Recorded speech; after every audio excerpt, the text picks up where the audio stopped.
Hi everyone, happy Thursday. I'm a little under the weather, so I sound a little funky today. I am almost over my cold, and I wanted to talk about my a cappella background and the group I was in college. A trip down memory lane back to my college days. So as many of you know, Peter makes his living singing a cappella music. We are both a cappella nerds. We met in college singing a cappella together. So I'm going to start at the very, very beginning. I auditioned for a group that had no name in 2001. It was my freshman year of college. It was a girls a cappella group, and I didn't know much about a cappella. It sounded like something fun, and I was always looking for another musical outlet. So I auditioned for a group just singing the Star-Spangled Banner. Got in, and there was a small group of us. So we finally picked a name and settled on 8 ladies and a bow tie. And our bow tie was, of course, our male beatboxer.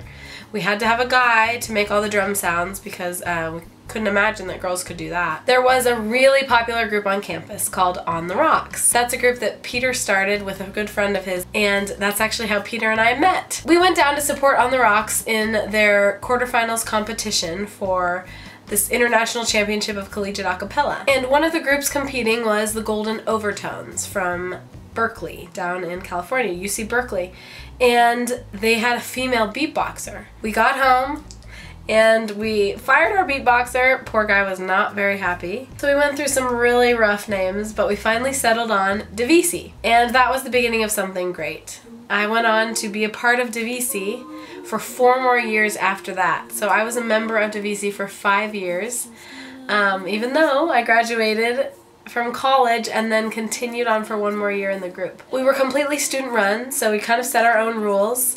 Even our second year, we had a high school senior in our group because she was so excellent, and she went on to become one of our greatest musical directors. It was really what transformed my college experience. So I won't go through every year I sang with the group, but I will tell you about some highlights. One of those highlights was competition. We always competed, and the first year we got an honorable mention, which was most testosterone, which was pretty funny because we had really great low bass girls. They could sing so low that we got a special award for it. The next few years, we kind of worked our way to the top. What's so cool about competing with other groups is you're really inspired by them. And so over the years in our competitions, we saw some things that inspired us to really think outside the box. And one of those things was watching From Outta Nowhere. Avi from Pentatonics, many of you probably know him, he was in the group, I think at the time that we saw them, and they performed Hey Ya. If you guys remember that song, Hey Ya. We came home from competition that year and we actually placed 3rd. You know, I thought, why not do something out of the box? Like, why not do a rap song, or why not do something that we would never have thought of? The most popular song on the radio at that time was Yeah by Usher. I remember bringing it to the girls, and a few of them were like, are you kidding?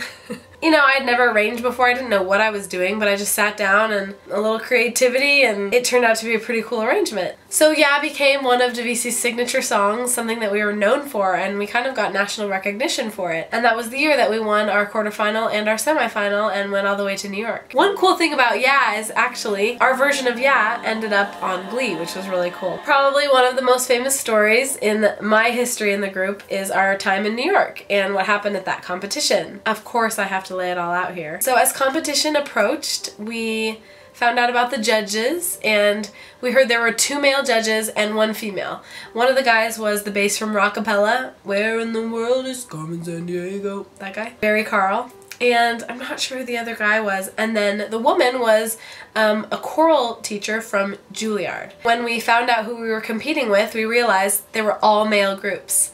There was not another female on the stage that night. So we took the stage last, and our set was Walkin' on Broken Glass by Annie Lennox, Woodstock by Joni Mitchell, I sang the solo on that one, and the last song was Yeah by Usher. We did our set and it felt awesome. It felt so good. I was really nervous during my solo, but we just gave it everything we had. We finished it and the crowd just stood up, and it was like the coolest feeling. It was a really fun way to end the competition before the deliberation period. So then they called us out and we went out on stage, and all the groups gather on stage. It's really dramatic, and you find out the placings and who won. It got to runner-up and Divisi, and they read our name and the audience gasped.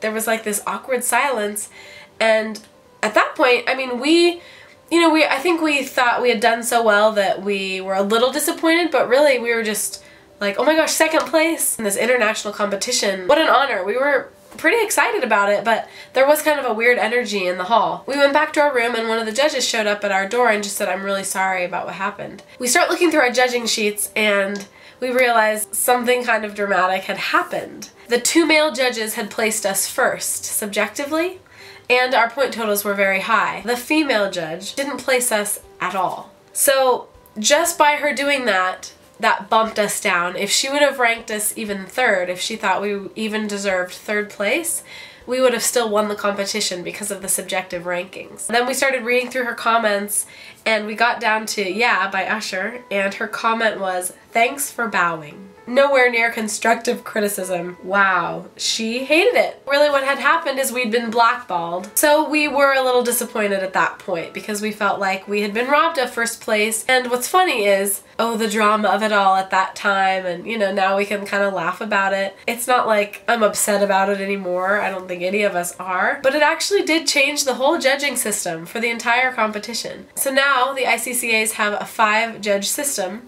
and they throw out the highest and lowest scores. So this can't happen to any group ever again. So it was really cool that that came out of our experience. What was really cool about that night is we had over 50 people travel to come see us, friends and family and supporters. And there were so many of us we couldn't fit into the after party. So we ended up taking over a Chinese restaurant across the street from the after party and literally just doing an encore for our audience and all of our friends and family who had come to support us, and On the Rocks, who was there. It was a really memorable experience. So a couple years later, after I've graduated from Divisi, I was performing on a cruise ship and I got a call when I was in port one day from a guy named Mickey Rapkin, and he worked for GQ as an editor and he was going to write a book about collegiate a cappella, and he wanted to feature Divisi as one of the groups. So we had some interviews for the next couple weeks. We would touch base on the phone when I would get into port, and he was talking to a bunch of other girls in the group, and we all got to kind of weigh in on our story, and the book came out, and it is called Pitch Perfect: The Quest for Collegiate a cappella Glory. So the day it came out, I went to a bookstore, picked up the book, opened it, and my name is the first word in the book. It was crazy. It's our New York story. So it was really cool to be able to kind of capture that dramatic story in the book. And then the other chapters actually followed the current group that year. So he, you know, went to Eugene many a time and saw the group and interviewed the girls, and it was an interesting process. Not everyone was happy with how the book turned out. It is what it is. Authors choose to write about certain things and choose to leave other things out. Just like the movie chose to leave out, I think, the best story of all. So then fast forward many years later and we hear that Pitch Perfect is going to be made into a movie.